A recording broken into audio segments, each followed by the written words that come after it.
Mr. Dustin. Hi, mabuhay! Good afternoon, everyone. So, did you see our group of pigeons? Did you know that pigeons we use as messengers to carry messages to our friends, families, and loved ones? Now, ladies and gentlemen, please relax and enjoy as our flying-feathered friends will showcase their amazing tricks, awesome stunts, guest participation, and important environmental message. But my question is, are you ready to be amazed to our flying-feathered friends? Yeah! Alright, now to start with, let me call her my partner on stage, Mr. James, and to welcome our blue and gold macaw named Amigo. So Amigo originates in South America, but inhabits in the rainforest of Brazil. As he is a very responsible bird, he loves to see his environment clean. So let's see how Amigo will do.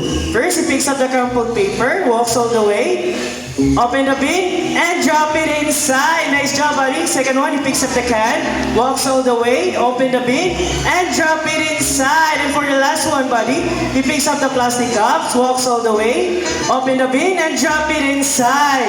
Now see, if the birds can do it, why can't we, right? So always remember to put your trash on your trash bins. As the saying goes, cleanliness is next to Godliness. that's right, godliness. Now Amigo, together with his fine-feathered friends, has something to tell us. What is it, buddy? Welcome to Cebu Safari's Bird Show. Now, ladies and gentlemen, from the jungle of South America, here comes our flying macaws. So we have a total of 6 blue and gold flying macaws named Harry, Hardy, Matt, Tony, Kyle, and the last one, his name is Carl. So macaws are very adaptive. Whatever environment that they're in, it becomes quite normal to them. Meaning, if they are surrounded by many people, they will accept many people. For their diet, they mainly eat fruits, vegetables, nuts, and seeds. As they are one of the largest among the 400 types of parrots, and they have a brightly colored feathers. Alright, so a round of applause to our flying macaw. Louder, say Jumbo! So here's our green-winged macaw named Jumbo. So hi Jumbo, can you wave to the crowd please? Now everyone, can you wave back and say hello Jumbo? Now macaws have very long tails and feathers that can grow up to 3 feet from its head to tail, with a tail that roughly extends up to 2 feet. Now I'm going to show you his beautiful tail. Can you turn around, buddy? 1, 2, 3. Good bird. As you can see, most of their colors are outside their bodies and less color under their wings. But I'm going to show you his beautiful wings. Can you say wing? Again, everyone, say wing! So lastly, macaws' feet are zagadactylous, meaning they have 2 toes that points forward and 2 toes that points backwards. They can also use their feet to hold things and climb. Now Mr. James here is a ground nut. He will place it into the plastic basket and let's see how Jumbo will get his reward. So Jumbo carefully lifts up the plastic basket and gets his reward. So we are using a reward system to compensate the intelligence and the efforts of our bird. Now, as I said earlier, that Jumbo is a very special bird. You want to know why? Because Jumbo loves to go to school, to the bird school. Now we have prepared 2 sets of tests for Jumbo. The first one is a spelling test. So we have here 4 animal pictures. We have here camel, snake, tiger, and a horse. Now everyone, I need you to choose one animal picture please. What would it be? Louder? Okay, let's go with tiger with this jihad. While Mr. Irvin is arranging the Jumbo letters, let's go to Mr. James to ask questions about Jumbo. So hi Mr. James, good afternoon. How are you today? I'm good. That's good to hear. Now, my question Mr. James, where did Jumbo originally come from? South America. Wow, South America. But he loves to stay here in the Philippines, right? Yes. Okay, so I think we're all set and ready. So let's see how Jumbo can spell out the tiger word correctly. Okay, buddy, first letter. He picks up the letter T, and for the second one, buddy, he picks up the letter I, and for the third one, he picks up the letter G, and for the fourth one, buddy, okay, take your time. There's no need to rush. Still busy eating. Okay, he picks up the letter E, and for the last letter, buddy, letter R. So tiger spells T-I-G-E-R. Is it correct? Okay, since Jumbo did well in the first test, let's make it more difficult. Let's proceed to math questions about Jumbo. Now, Mr. James, what are Jumbo's favorite food? Variety of seeds, fruits, and vegetables. So, Jumbo's favorite foods are variety of seeds, fruits, and vegetables. My second question, Mr. James, what are Jumbo's favorite subject? English and math. Wow, English and math. And for my last question, Mr. James, where did Jumbo go to school? University of Cebu Safari. Wow, he goes to University of Cebu Safari. Now, let's see how good he is at math. Now, Jumbo Bunny, what is 5 plus 8? 13. And for the first number, he picks up number 1. And for the last number, buddy? 3. Okay, what is it, guys? Okay, take your time, buddy. There's no need to rush. Okay, he picks up number 3. So 5 plus 8 is equals to 13. Is it correct? Okay, so Bunny.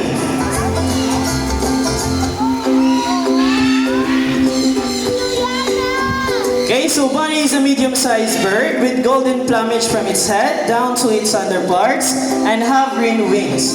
Despite his size, Bunny has a big heart. He loves to share his food with his friends.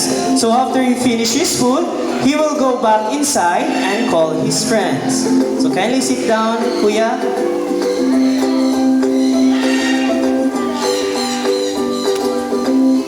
Okay, thank you so much, Bunny, and thank you so much, Ate. You can now take your seat. Now, Mom, are you ready, Mom? Here comes our group of centennials, Bunny's friends. So centennials are also known as sand parakeets. They are very playful, social, and have a very loud voice. They are natives to the northeastern parts of South America, like Brazil and Venezuela. If you want to feed them, we have centennial feeding at the birds of the world. I can assure you it will be an amazing experience. Thank you so much. So centennials are monogamous type of birds, meaning they can only have one partner for a lifetime. But when their partner dies, that's the only time that they will find another mating partner. Thank you so much, sir. Like this one. Okay, so don't make extra movements, Mom, and do not try to touch our bird. Okay, so are you ready, Mom? Now, ladies and gentlemen, here comes our another cute and fluffy centennial name, Sunny. Stand your right arm. So Sunny loves money. Normally in the wild, they love to pick up things and build their nest. So let's see how Sunny will do. So Sunny flies all the way to Mom Miriam and picks the 1,000 peso bill. Bye-bye, Sunny, and bye-bye 1,000 pesos. Alright, Mom. So what is your message to our bird, Sunny? Well done, son. Can he keep the money, Mom?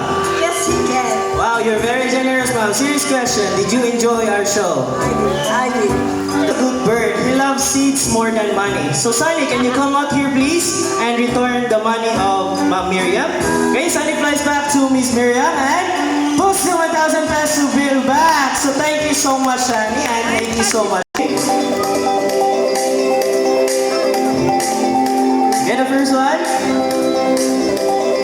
Okay, buddies. Can you fly to the hello? The first one, the second one, the third one. Good job, Jack. For the second one. Okay, the first one. Okay, he flies to the third one. Okay, so a round of applause to our playful centennial's name. Thank you, Mr. Dustin. Again, everyone, this is our yellow crown Amazon parrot named Lani and Rudy. Yellow crown Amazon parrot is the most commonly kept Amazon due to its talking ability and playfulness. That's right. We need to copy sound what they hear every day. Can you say hi?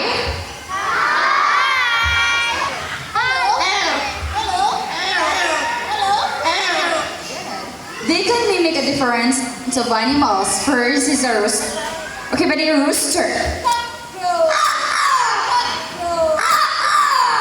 Okay, how about cat?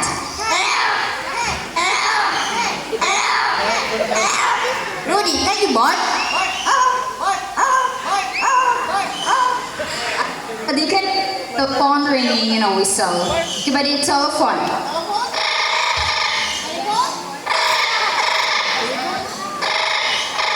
Okay, how about whistle?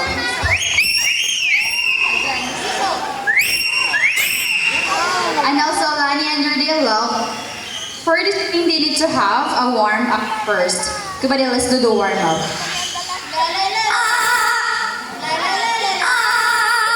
Okay, next is the first song.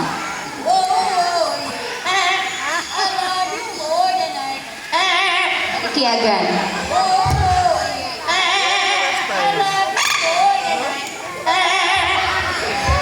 Okay, before the second song, let me ask first. Who's celebrating their birthdays today or within this month? Okay, hi, happy birthday. And now, listen carefully because Lani and Julie will sing a happy birthday song. Okay, but sing happy birthday. Put down your hand. Okay, again. No, again, sing happy birthday.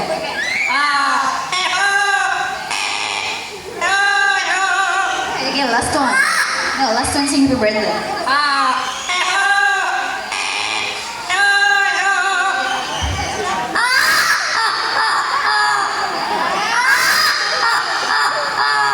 And so everyone, a round of applause to our making bird named Lani and Rudy. So formerly known as red-backed sea eagle in Australia and locally known here in the Philippines as Banok in Bisaya and Lawin in Tagalog. It has a white plumage from its head down to its underparts, and the rest of its color are striking chestnut brown. So a round of applause to our Brahminicite named Glider. Now our next bird we have is a diurnal tarpon bird, meaning they are more active and most of their hunting time is during the daytime. Keep your eyes alert to our Philippine hawk eagle named Hunter.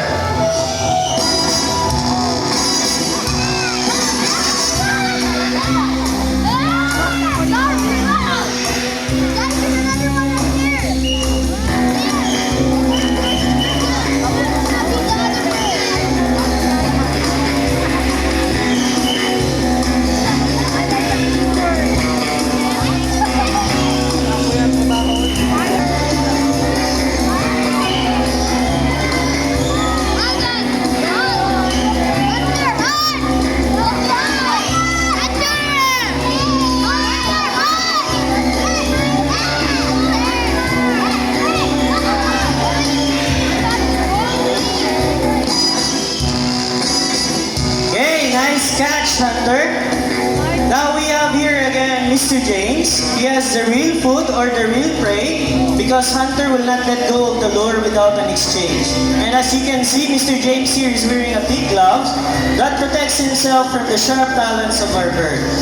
Now this bird is under the red list of IUCN as endangered species threatened by habitat loss. It is a medium-sized raptor that can grow up to 65 to 70 centimeters with a wingspan. Okay, so white-bellied sea eagle, also known as white-breasted sea eagle or king of the sea. It has a white plumage from its head down to its underparts, and its wings and back are dark gray in color. It is one of the largest birds of prey that can be seen in Australia, Sri Lanka, Nepal, Southeast Asia, and Pakistan. So it... Hey, come on down here, Marina.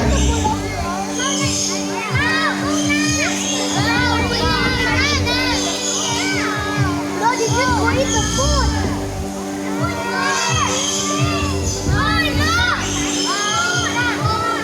They will be quiet.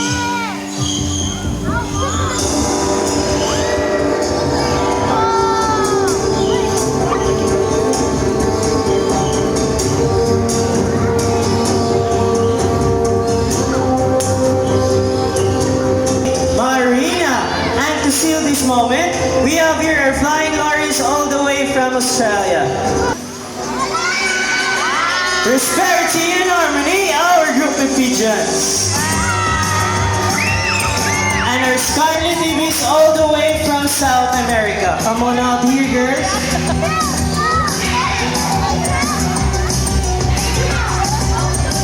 So, but before we totally end our show, I would like to introduce to you the people behind the success of this show.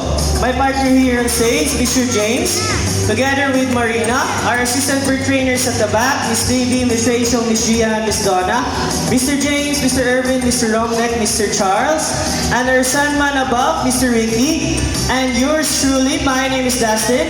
I hope you enjoyed the show. Thank you so much and enjoy the rest of the wild.